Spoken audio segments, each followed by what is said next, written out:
Converting to Judaism is hard enough, but what if you're accidentally shooting yourself in the foot? Today, we're talking about some of the most common mistakes people make during the conversion process and what to do instead. If you're converting to Judaism, listen up. The process is already long and hard, which you might know. If you don't, sorry to be the bearer of bad news. But there are mistakes sometimes people make without realizing it that can seriously undermine your progress or even get you kicked out of a program. Hi, I'm Kochava. I've been helping people convert to Judaism for 15 years through my blog, buildingajewishlife.com, and I was kicked out of a Beit Din. I made some of these mistakes, but based on the investigations that happened with my new Beit Din, my understanding is that all of my kicking out just came down to rabbinic bullies and a sexual harasser. So I can tell you, getting kicked out of Beit Din is real. I have seen people go through it, and it sucks. So let's make sure that's not you. But if it is, don't worry, it's usually fixable. So today I'm going to walk you through what not to do and what to do instead so you can stay on track, stay grounded, and get that conversion finished. Mistake number 1 while converting to Judaism: ghosting the rabbi. Some of you treat the rabbi like that friend you mean to text back but keep forgetting. I get it. Sometimes it's nerves. You're just terrified of saying the wrong thing, so you don't text back or email back or call back right away. And then the longer it gets, the worse you feel about it and think you're going to be in trouble. So you keep waiting longer instead, which just makes the problem worse. So ghosting your rabbi, whether that's weeks without an update or skipping scheduled meetings, can be a huge red flag. Their time is valuable. I'll tell you a secret, rabbis are not paid particularly well, and they are constantly on call. They have a lot of work. I'm going to link above to another video about how conversion candidates should not feel like they are a burden on the rabbi's time, but you should also recognize that the rabbi has a lot of responsibilities and you are only one small part. Treat it with respect. I was in my 20s when I was converting, and quite frankly, I was an idiot. I can't really defend some of the things that I did. A lot of them are rooted in anxiety, just like I described above. I often went really long times not giving an update just because I didn't want to bother the rabbi. Sometimes your job is to bother the rabbi. If you're having a hard time figuring out how much contact is appropriate, reach out to a trusted friend or a mentor or someone in the community. Get a second opinion. Even better, ask the rabbi themselves what they want. But then again, if you have a crappy rabbi, you may get a really rude answer. But if that's the case, the problem is with the rabbi, not you. If you go quiet, the rabbi is going to assume that you've lost interest. And if your rabbi thinks that you're not serious, they're going to deprioritize you for all those reasons I've listed above. They might even remove you from consideration entirely. You should be serious about converting to Judaism, and if they don't think you're serious, that is going to be the death of your conversion. So what to do instead? Even if you're stuck, busy, or uncertain what to say, or nervous about what to say, just check in periodically. And a little advice from your resident lawyer, put it in writing. It's a good idea to just have stuff in writing. So I'm always going to suggest email for this. You can make your updates really short. You don't even have to ask for a response. You can say, just wanted to say I'm still here and still learning. Here's what I'm working on. You're not asking a lot of the rabbi unless you need something. You can send that every week, every 2 weeks. I would do it at least once a month. But in a lot of cases, the squeaky wheel gets the grease. You want to keep that relationship alive and growing, and it shows that you're still committed. Mistake number 2 I see in Jewish conversion candidates: arguing every halakha. This one's kind of complicated. I kind of have mixed feelings about it. It's, again, putting on my lawyer hat. It reminds me of the famous case about pornography where the United States Supreme Court said, I don't know how to define it, but I know it when I see it. That's how I feel about the arguing every halakha idea. Conversion candidates absolutely ask why all the time. And you should. You should be asking lots of questions. And I will link above to my video about red flags in the conversion process, because a rabbi telling you not to ask questions is a huge red flag.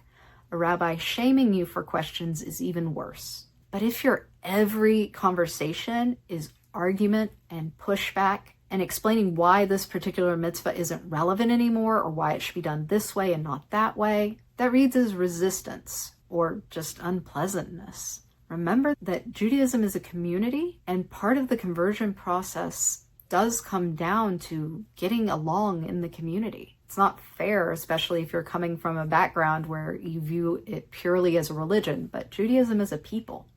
And if you alienate the people around you, they're not going to do the extra stuff that they need to do to make you a Jew.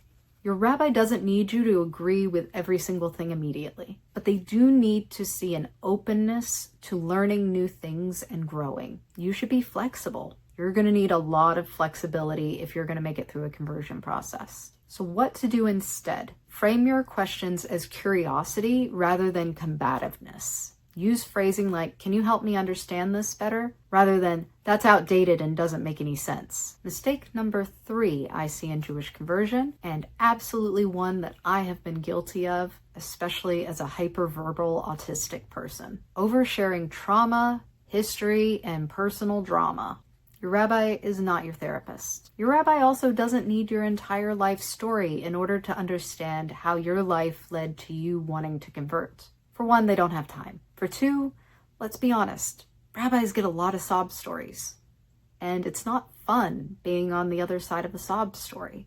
Sometimes it's necessary, absolutely. But when it's a persistent pattern, that's a problem. If you're sharing deeply personal stories, traumas, or family drama every time you meet, it can create discomfort. And rabbis might see that as a sign that you're not emotionally ready. That goes again to what we were saying in mistake number 2 about being combative. You need to show that you are emotionally mature in a sense, because these rabbis are human. They don't have to be friends with you, but if they intensely do not like you, you're probably not going to go anywhere. Sad but true. And for 3, there are a lot of people who are mentally unbalanced who get really interested in spirituality. Rabbis deal a lot with people who are in mental health crises. You don't want them to think that that's you, because then they're not going to think that you're in the right mind to be able to convert. What to do instead? Keep the focus on your Jewish journey. If something personal is affecting your journey, that's fine to share. Talk about it briefly. They don't need all the hot goss. That's gossip if you're over 40, like me. So share briefly and ask for resources or even advice, but don't process your life story at length in these meetings. It should be relatively short and action-centered. What do you need to do to move forward on it? You're asking for help to move forward. Mistake number 4 that I see in conversion candidates: shopping around without transparency. I get it. Sometimes you're exploring multiple rabbis. And quite frankly, you should. But hiding that, or treating the rabbis like they're a bunch of people interviewing for a job, can backfire. If they find out that you're consulting with other rabbis without being upfront about it, you look shady. They will understand that you are talking to other rabbis and considering all your options. Quite frankly, that makes you look more serious. You're getting all the information. What to do instead? Be honest. You can say something like, I'm still discerning the best way forward. So I've been speaking with rabbis X and Y to understand more about my options. In short, honesty breeds trust. Sneaking around erodes trust. You're going to need your rabbi to trust you if you want to be able to convert. Again, it's going back to everything we've talked about so far. Do you look like a reasonable grown-up person who is going to be a contribution to the community? Mistake number 5 that I see in Jewish conversion candidates: acting like you're already Jewish. I know the feeling. You're deep into the learning, and you've been showing up to synagogue, and it feels natural to say, we Jews and our holidays. And to a degree, that's normal. That's part of the normal process of building a Jewish identity. But presenting yourself as Jewish before you've completed the process, when it matters, that makes rabbis and other people uncomfortable. Essentially, it comes down to people don't want to feel lied to. So if someone's counting for a minyan to make sure that there are 10 Jews in order to do the prayer services, don't volunteer yourself as one of the 10. You're going to have to be open that you are not Jewish so that they don't accidentally count you. I was in that position when I was doing my conservative conversion, and it sucks. I hated having to out myself as a conversion candidate every time a new person was doing the counting. But it's necessary and it's important. What to do instead? Embrace where you are. You can use phrases like, I'm in the conversion process. I'm studying for conversion. After my conversion is complete, it signals respect for the process and the community. Mistake number 6 that I see Jewish conversion candidates making: starting a romantic relationship mid-conversion. This one's a controversial one. People have big feelings on this, especially the young folks. And I know because I was one of the young folks 15 years ago when I was in the conversion process. And I absolutely made this mistake. In both of my conversions, in fact. Hormones are a hell of a drug. This is the big mistake because this is the mistake I see most often. Dating during conversion generally isn't prohibited, but it's risky and it's frowned upon. Many people enter the conversion process already dating someone. That's fine. Be upfront about it. Don't try to make them believe you're not in a relationship. Actually, we should add that to make that mistake 6B, hiding your relationship at the beginning of the conversion process. Everyone knows that relationships with Jewish people is one of the biggest drivers to conversion. That's what happened to me. I was dating a nice Scottish Jewish boy, and that's when I started considering conversion. We didn't make it that much longer after it, but I stuck with the Jewish stuff. And I ended up converting over 7 years after that relationship ended. But it doesn't change the fact that my journey started with a romantic relationship, as many people's do. So my advice, and I assure you it is hard-won advice, if you enter the conversion process single, stay single. If you enter the process with a partner and you break up during the process, which is extremely common, by the way, don't date after that. It just adds too many complications and too much drama. Everything is going to go much faster if you don't date. But that's hard when you are converting for years and years. Like I said, my conversion was over 7 years. 19 or 20 until 27. That's a long time. And those are your prime dating years. It's hard. And I tried to do it.